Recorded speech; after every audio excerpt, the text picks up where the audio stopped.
Just working on breaking in the 5-4-8-8. We ended up doing the run-in schedule on this field there. Yeah, it worked pretty good. Did the 2 5-minute 3/4 RPM half load, then full RPM 3/4 load, and then we did about an hour at full load while what we could apply to it is spinning. And we went and changed the oil, came back, started this field, and we're down. Motor's good, but the little low pressure bleed lines off the injectors, oh, that's handy. The old style were heavy duty braided hose, little clamps, and the mechanic gave us these heat shrink things. It just looks like small air hose, but as soon as this thing focuses there, she ruptured.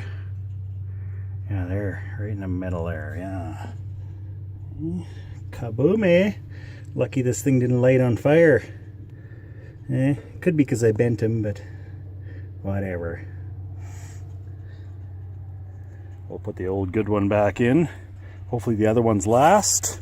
I won't put the hood back on because we just have to finish this field and then we'll pull it all apart and torque the head. Here's the little gaffer. Now when I put it in, I put a bend in it. So I don't know if that was the cause of it, but whatever. We're going to switch back to these. I'll just get some new hose, new clamps, and we'll put braided hose back in. I don't trust these weak little things. It blew after 2.5 hours. Something wrong.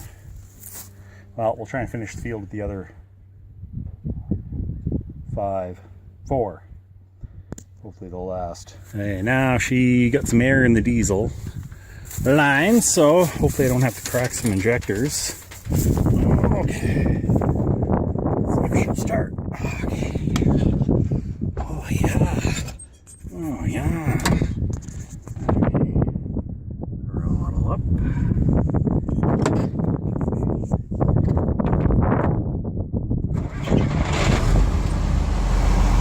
Oh yeah, she started.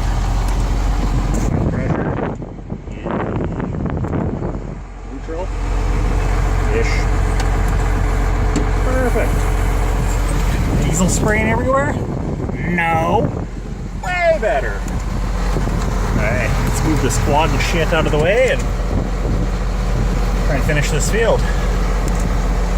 Saddles. Redneck. Woo!